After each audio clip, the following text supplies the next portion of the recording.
Assalamualaikum warahmatullahi wabarakatuh. Bapak Ibu perkenalkan ini kita akan melakukan konseling dengan Bu Zulfa untuk pre-konselingnya. Identitas konseli di sini ada Ayu, saya menggunakan nama samaran kelas 11 TKJ di sekolah saya yaitu SMK Negeri 1 Cermi. Untuk sinopsisnya, Ayu adalah siswa kelas 11 TKJ di SMK Negeri 1 Cermi. Ayu merupakan siswa yang pendiam. Ayu juga merupakan anggota Paskib di sekolah. Dia pernah mewakili sekolah untuk menjadi tim Paskib di kecamatan. Selain itu, Ayu juga mengikuti ekstrakurikuler taekwondo. Dia pernah mewakili sekolah dalam kejuaraan taekwondo kabupaten namun cedera saat bertanding. Setelah kejadian cedera saat kejuaraan taekwondo, Ayu beberapa kali sempat pingsan, namun saat dicek oleh pihak medis tidak ada penyakit yang ditemukan. Di sini karena kami juga ada UKS yang ada bidan medisnya, jadi waktu itu sempat dibawa ke puskesmas juga. Namun tidak ada penyakit yang ditemukan setelah dicekkan. Kemudian beberapa kali Bapak Wali kelas di sini Pak Adi ditelepon oleh orang tua Ayu karena meskipun hari libur, Ayu sering pergi ke sekolah dengan alasan kerja kelompok atau juga disuruh gurunya untuk menyelesaikan tugas di sekolah. Setelah dikonfirmasi oleh Bapak Wali kelas ke guru yang bersangkutan, ditemukan ketidakcocokan informasi antara informasi yang diterima oleh orang tua Ayu dari Ayu dan informasi yang diperoleh Bapak Wali kelas dari guru yang bersangkutan. Oleh karena itu, kemudian wali kelas meminta bantuan konseling kepada guru PK di SMK Negeri 1 Cermi. Kemudian untuk wawancara konselingnya sebagai berikut.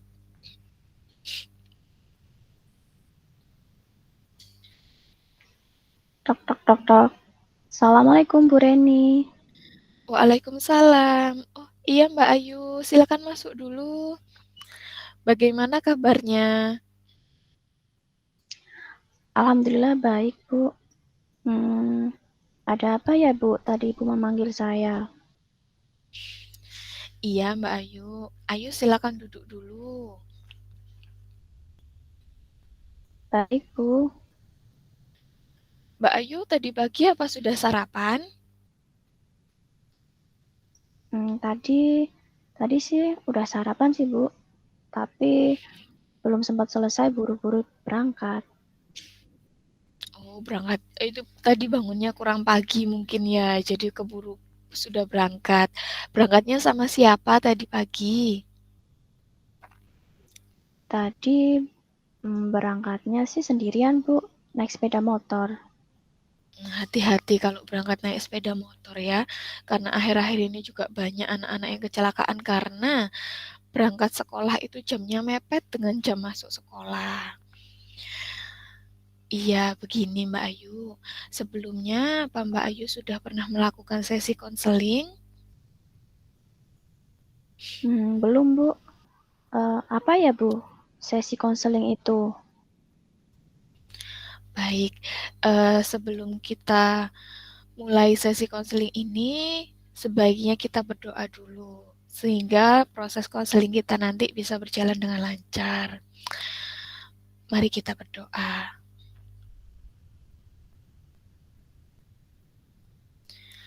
Baik, sudah selesai Mbak Ayu? Sudah Bu Reni?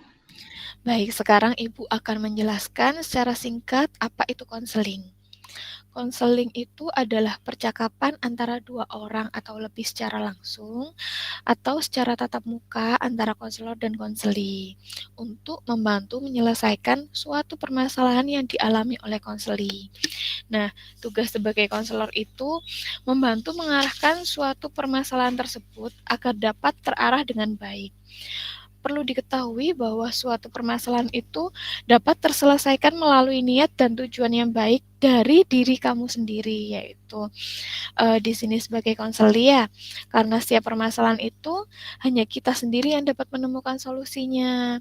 Di sini Bu Reni berperan sebagai konselor dan Mbak Ayu berperan sebagai konseli. Sejauh ini, apa penjelasan saya dapat dipahami oleh Mbak Ayu? Paham Bu. Soalnya saya sudah paham penjelasan dari Bu Reni. Iya, baik, terima kasih. Dalam sesi ini, kita memiliki waktu kurang lebih sekitar 35 menit ya. Kamu juga nanti tidak perlu khawatir karena permasalahan kamu di sini tidak akan ada yang membocorkannya. Permasalahan kamu akan tersimpan dengan baik dan aman. Jadi, Mbak Ayu tidak perlu khawatir atau cemas karena dalam setiap sesi konseling ada azas kerahasiaan. Selain itu juga ada asas keterbukaan, ada asas kesukarelaan. Jadi Mbak Ayu juga harus terbuka dengan saya. Saya juga akan merahasiakan permasalahan ini. Kemudian selain itu juga ada alih tangan kasus dan juga kontrak perjanjian. Di mana jika nanti kalau kasus ini tidak tertangani oleh BK, seperti contohnya jika sakit atau seperti apa, itu nanti akan direferalkan, dialih tangan kasuskan ke pihak yang lebih berwenang, seperti itu. Kemudian jika konseling pertama ini dirasa masih belum cukup dalam pengentasannya atau belum terselesaikan dengan baik, maka kita dapat mengadakan sesi konseling untuk yang kedua. Diharapkan kita semua di sini dapat menyelesaikan permasalahan Mbak Ayu dengan baik dan tuntas seperti itu. Bisa dipahami ya Mbak Ayu ya? Insya Allah bisa Bu Reni. Soalnya baru kali ini saya mendapatkan penjelasan tentang konseling. Terima kasih ya Bu Reni. Sama-sama. Baik, untuk permasalahannya, apa ada permasalahan yang bisa Bu Reni bantu? Atau mungkin ada sesuatu yang mengganjal di Mbak Ayu terkait dengan sekolah juga kegiatan di luar sekolah yang sekarang Mbak Ayu jalani. Bu Reni senang sekali jika bisa membantu permasalahan dari Mbak Ayu. Oh, ya Bu. Jadi, bagaimana yang dirasakan oleh Mbak Ayu sekarang ini? Jadi begini Bu, memang masalah sih dengan orang tua saya tentang ekstrakurikuler yang saya ikutin Bu Reni. Namun ada kesalahan yang saya lakukan Bu. Kesalahan ya? Kenapa kesalahannya Mbak Ayu? Mungkin bisa diceritakan Kan gini, gimana awalnya. kan gini Bu Reni. Saat di kelas 11, saya mengikuti 2 ekstra kan. Nah, seperti yang Bu Reni tahu, saya mengikuti paskibraka dan juga taekwondo. Nah, Bu Reni ingat kan yang pas saya cedera setelah kejuaraan kabupaten waktu itu? Oh iya iya, Bu Reni ingat yang sekitar 2 minggu itu kamu tidak bisa masuk sekolah ya karena lutut kamu cedera sehingga tidak bisa berjalan waktu itu? Iya, Bu. Setelah kejadian itu, orang tua saya melarang saya mengikuti ekstrakurikuler apapun karena katanya fisik saya dibilang lemah. Saya masih tetap ingin mengikutinya, Bu. Jadi, saya berusaha untuk tetap mengikuti ekstra tersebut sehingga itu saya sering kali meminta izin kepada orang tua saya dengan berbohong, Bu. Saya juga pernah ditegur oleh Pak Adi karena yang saya sampaikan ke orang tua saya itu tidak sama dengan yang dinyatakan Pak Adi ke guru tersebut yang saya gunakan sebagai alasan mengikuti kegiatan ekstra. Baik, Bu Reni ngerti perasaan kamu gimana. Namun apa yang kamu lakukan tersebut termasuk tindakan yang benar atau tidak?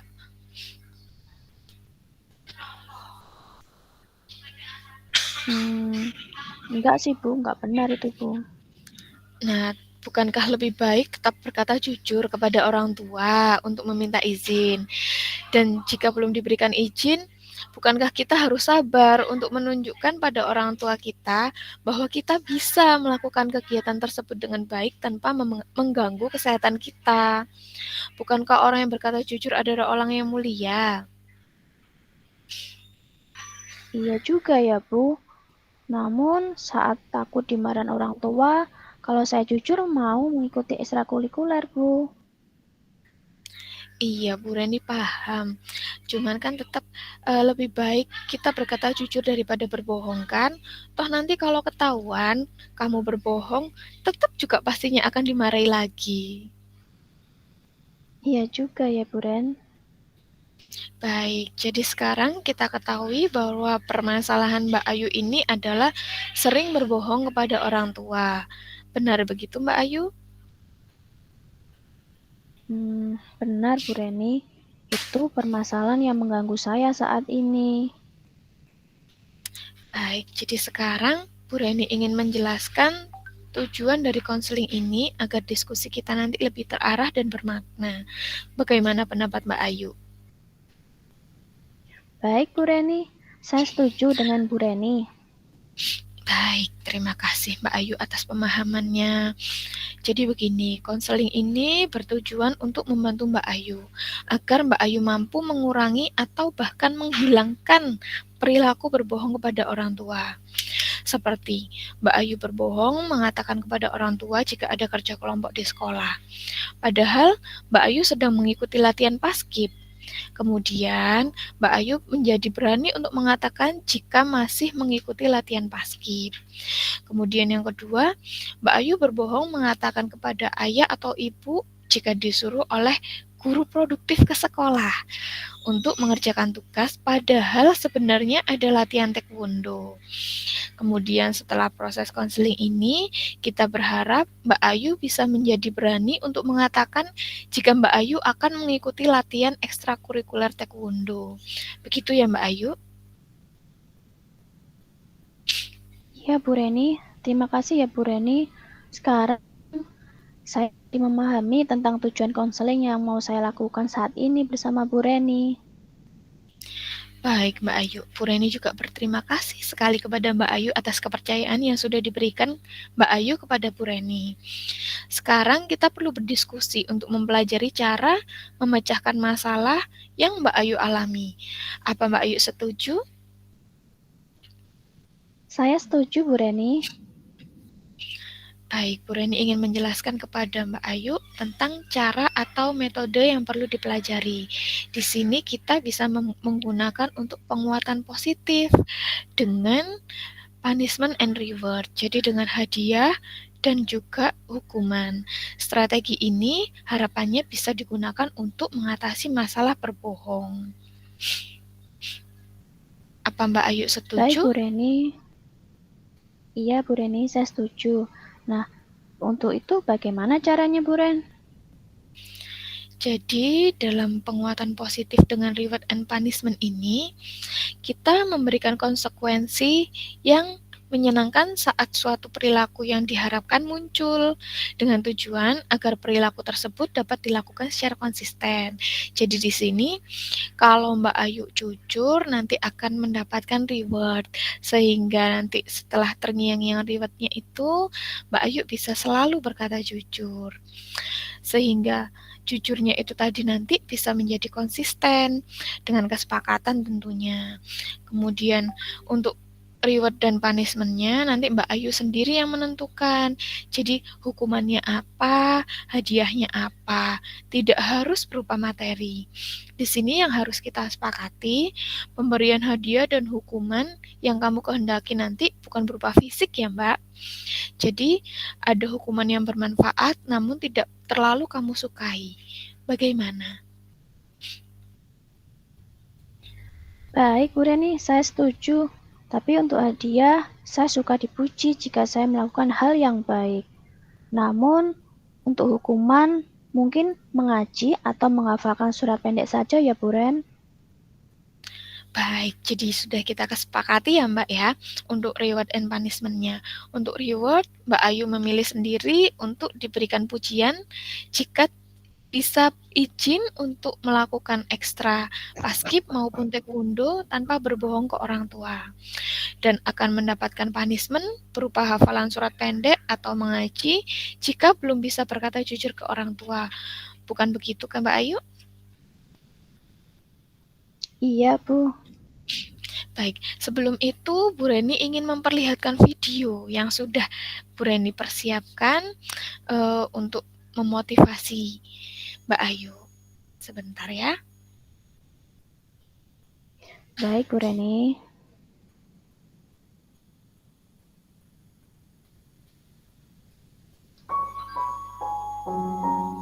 Apa sudah muncul Mbak Ayu videonya?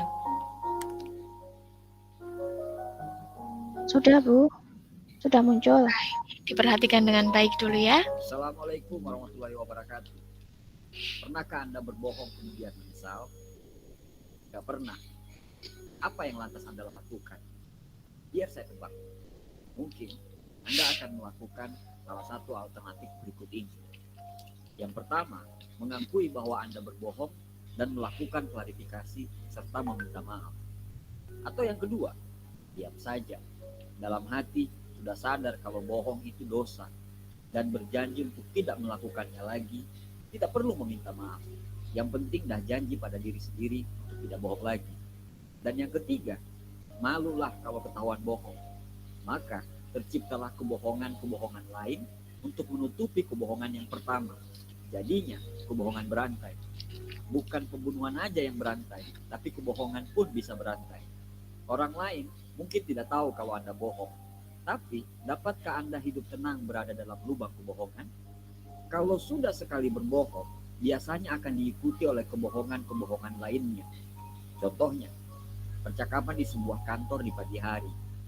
Teman bertanya, "Kamu sudah sarapan?" Kita menjawab, "Sudah kok." Padahal belum. Teman tanya lagi, "Sarapan di mana tadi?" Kita menjawab, "Di warung depan rumah." Kita sudah 2 kali bohong. Teman tanya lagi, "Sarapan pakai apa?" Kita jawab, "Nasi goreng." Kita sudah 3 kali bohong. Teman tanya lagi, "Besok aku nitip ya nasi gorengnya ya." Kita dalam hati, mau gimana? Semua bohong kok. Tapi biar gak ketahuan bohongnya, kita jawab aja, "Ya deh." Kan repot sendiri jadinya. Terus teman bilang, "Tadinya pengen gua traktir sih, tapi karena lo udah makan, makanya gua sarapan sendiri deh." Ya, coba dari awal jujur, kan bisa makan gratis dan gak susah nyari nasi goreng buat dia besok. Kita pernah mendengar nasihat orang tua yang berkata, sekali Anda berbohong, maka Anda harus mempersiapkan kebohongan berikutnya. Kebohongan adalah candu, apalagi bila kebohongan itu mendapat pujian dan respon yang positif bagi yang dengar. Pertanyaannya adalah, kenapa orang itu bisa berbohong? Kasus yang paling sering adalah ketika orang tersebut dalam keadaan kepepet, orang itu akan berbohong. Tapi sebenarnya banyak alasan lain yang diakui oleh sebagian besar orang sebagai alasannya untuk berbohong. Seperti dia tidak mau menyakiti perasaan orang lain, atau ingin mengendalikan situasi, atau hanya ingin mengambil keuntungan untuk dirinya sendiri. Padahal apapun alasannya, kebenaran adalah fakta yang paling baik untuk didengar. Lagi pula, Anda harus berhati-hati jika sudah pernah bohong. Pasti Anda akan kecanduan untuk berbohong lagi. Kenapa? Para ahli mengatakan bahwa kebiasaan berbohong tergantung dengan respon otak seorang manusia. Jadi begini, jika seorang berbohong, maka bagian otak yang paling aktif dan bekerja ketika itu adalah yang namanya amigdala. Amigdala merupakan area otak yang berperan paling penting untuk mengatur emosi, perilaku, serta motivasi seseorang.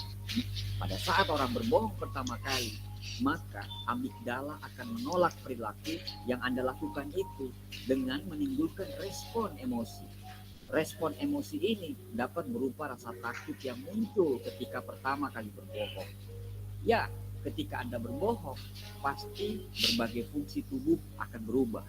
Seperti detak jantung makin cepat, berkeringat makin banyak, bahkan hingga gemeteran. Namun, saat tidak terjadi hal-hal buruk, padahal kita sudah berbohong, maka amigdala akan menerima perilaku tersebut dan kemudian tidak lagi mengeluarkan respon emosi yang sama. Artinya, otak kita mulai beradaptasi dengan kebohongan tersebut. Di awal Anda melakukan kebohongan, otak Anda menolak perilaku tersebut dengan membuat respon emosi karena Anda takut bila kebohongan Anda ketahuan.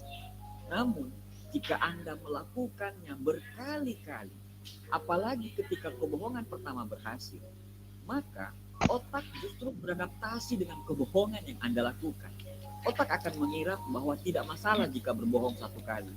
Sehingga lama-kelamaan tidak ada lagi perubahan fungsi tubuh ketika Anda berbohong lagi. Selain itu, hal tersebut menandakan bahwa respon emosi Anda terhadap kebohongan kian berkurang.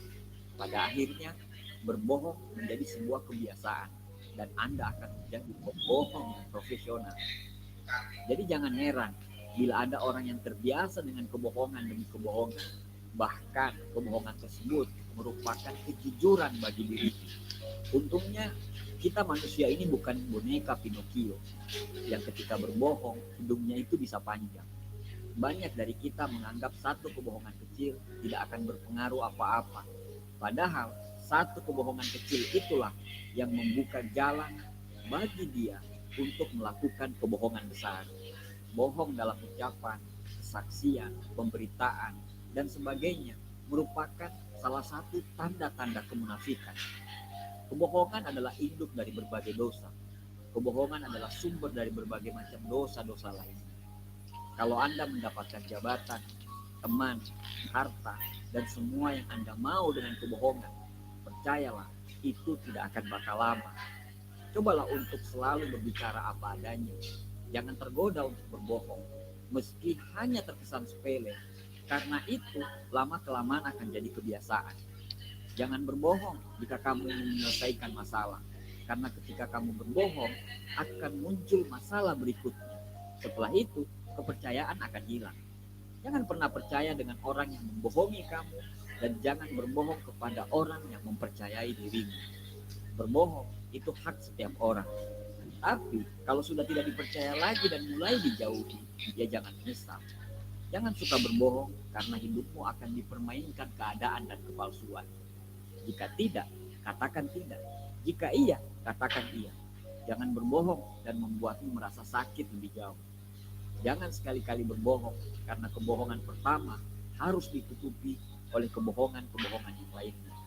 Sesungguhnya, kejujuran melahirkan keberkahan dan kebaikan pada pelakunya. Sedangkan kebohongan menyelamatkan sementara dan menghancurkan selamanya. Pembohong pada hakikatnya adalah membohongi dirinya sendiri, bukan hanya orang lain. Kejujuran itu mungkin bisa menghalangi kita untuk mendapatkan sesuatu, tapi kejujuran tidak akan bisa menghalangi kita untuk mendapatkan rezeki. Terima kasih. Assalamualaikum warahmatullahi wabarakatuh.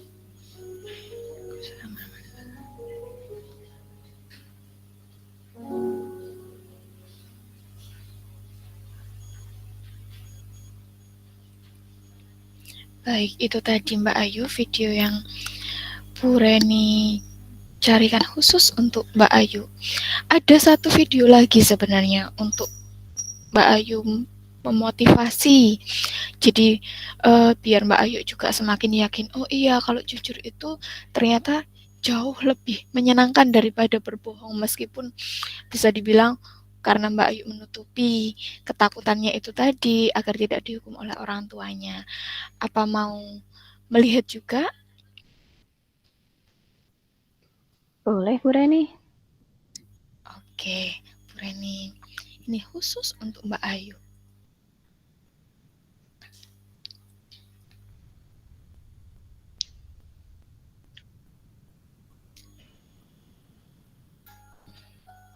Baru-baru ini ada berita tentang tertularnya puluhan tenaga medis akibat adanya pasien yang tidak jujur tentang kondisinya. Sangat disayangkan pasti. Hanya karena satu hal, begitu banyak kerugian yang harus terjadi. Ketidakjujuran.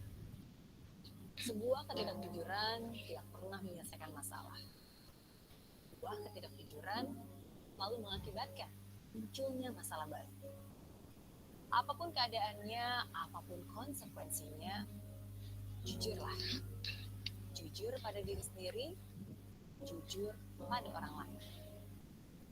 Karena ketika kamu gak jujur, bukan hanya orang lain yang dirugikan, tapi dirimu juga ikut dirugikan.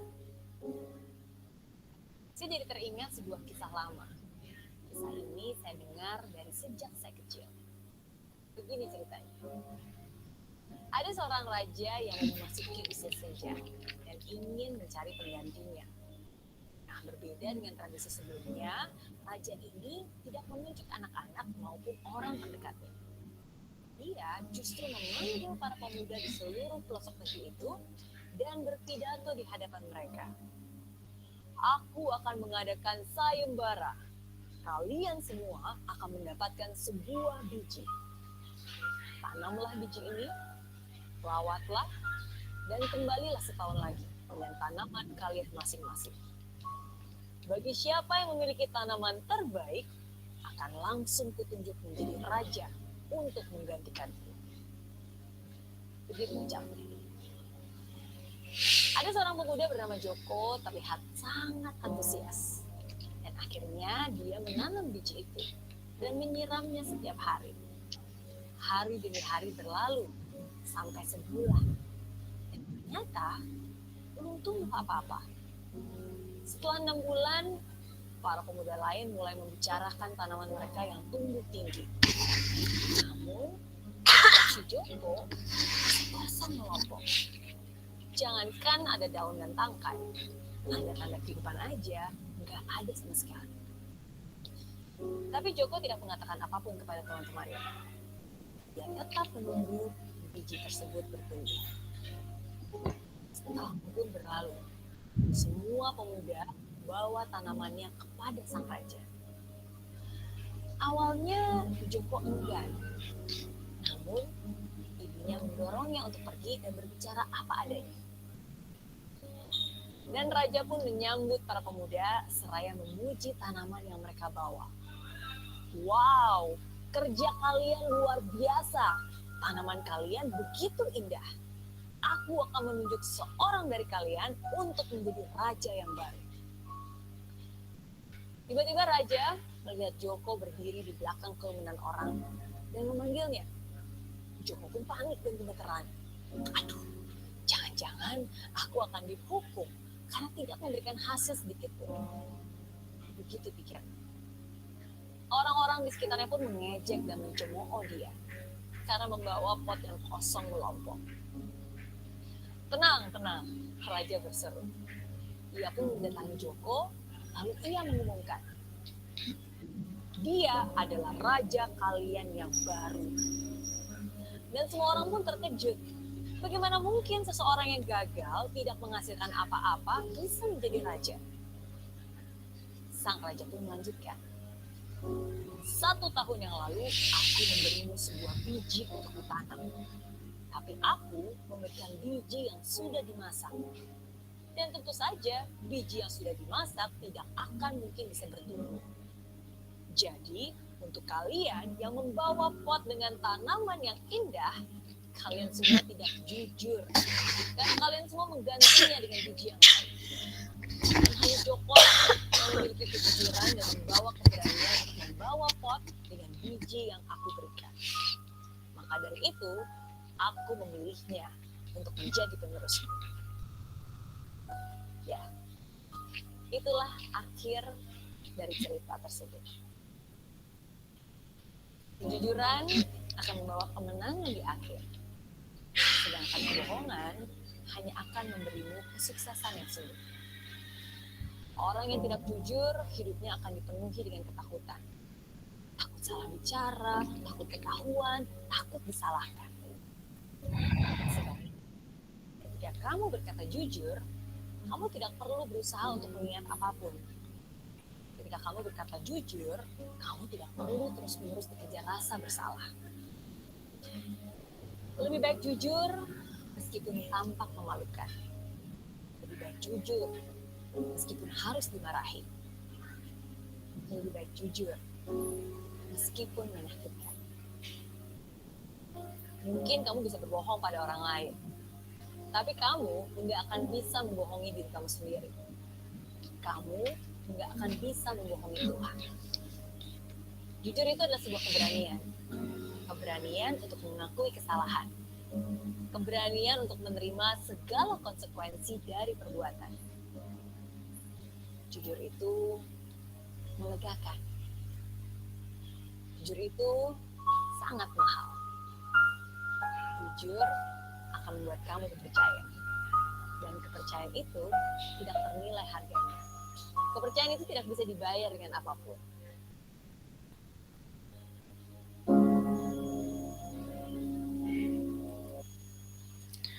Baik Mbak Ayu, itu tadi video yang sudah Bu Reni khusus untuk Mbak Ayu.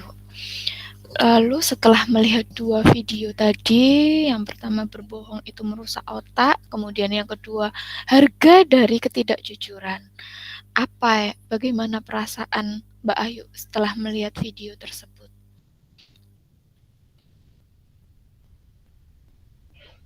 Ternyata berbohong banyak sekali memiliki kerugian ya Bu. Saya jadi semakin yakin untuk memulai dari awal, sehingga saya tidak berbohong lagi. Benar sekali, dalam hal apapun berbohong bukan merupakan sesuatu yang baik. Kutipan di video tadi, jujur meskipun salah, keberanian untuk jujur dalam mengakui kesalahan, karena dengan kejujuran orang bisa dipercaya, bisa dihargai. Sedangkan dengan berbohong sekali, kita akan menciptakan kebohongan-kebohongan berikutnya untuk menutupi kebohongan kita yang sebelumnya. Dan jika kita ketahuan berbohong, maka tidak akan ada yang mempercayai kita. Bukan begitu Mbak Ayu? Benar sekali Bu Ren, dan saya menyesal sudah tidak berani berkata jujur terhadap orang tua saya. Baik, jadi mulai sekarang cobalah untuk selalu berkata jujur kepada orang tua dalam kondisi apapun ya. Ibu yakin kok Mbak Ayu pasti bisa. Kita juga harus bisa menerima konsekuensi dari apa yang sudah kita lakukan. Jadi kalau memang umpama orang tua Mbak Ayu tidak mengizinkan untuk mengikuti ekstrakurikuler, mungkin memang itu yang terbaik menurut orang tua Mbak Ayu kepada Mbak Ayu. Namun, jika Mbak Ayu masih tetap ingin mengikuti ekstrakurikuler, bagaimana caranya bisa untuk menjaga kondisinya sehingga tidak sakit? Bu Reni yakin kok kamu pasti bisa untuk berkata selalu jujur.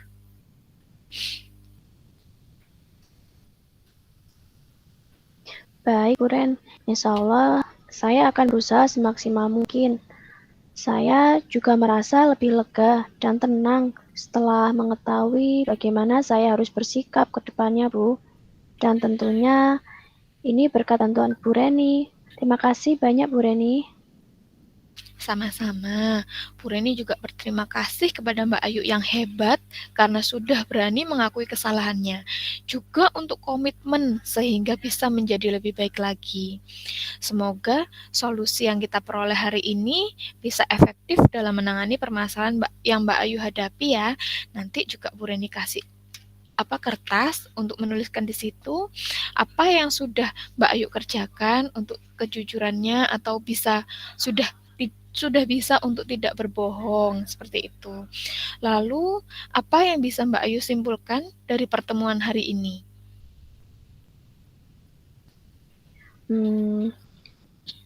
Gini Bu Ren, kebohongan itu bukan merupakan suatu solusi dari masalah atau ketakutan saya. Seharusnya saya juga harus bisa mengkomunikasikan dengan orang tua saya. Baik, dengan begitu maka dalam seminggu ini kita lihat apakah Mbak Ayu bisa untuk selalu berkata jujur kepada orang tua, bagaimana progresnya. Dan mungkin di pertemuan minggu depan, semoga kamu sudah bisa menghilangkan perilaku berbohong kepada orang tua ya. Saya percaya kok kamu pasti bisa untuk melakukannya. Amin. Baik Bu, terima kasih banyak ya. Itu semua juga berkat bantuan dan arahan dari Bu Reni. Iya, meskipun saya membantu, namun kalau Mbak Ayu tidak mau dan tidak bisa berkomitmen juga semuanya tidak akan bisa berjalan dengan baik. Dengan begini, saya rasa pertemuan hari ini apa bisa kita cukupkan dan saya tutup karena waktu kita juga sudah cukup. Nanti minggu depan kita bisa bertemu lagi ya Mbak Ayu untuk melihat perubahan dan perkembangan dari apa yang sudah Mbak Ayu lakukan. Baik Bu, terima kasih banyak karena sudah banyak membantu saya, bahkan saya meminta.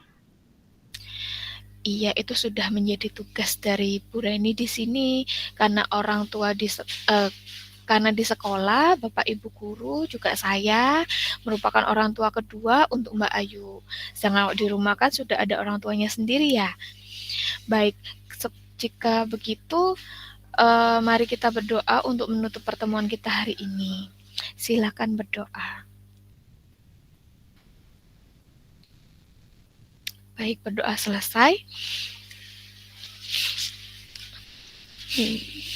Baik, kalau begitu saya permisi ya, Bu. Baik, silahkan Mbak Ayu. Hati-hati ya, tetap selalu semangat dan selalu menjadi pribadi yang lebih baik lagi. Semangat Mbak Ayu.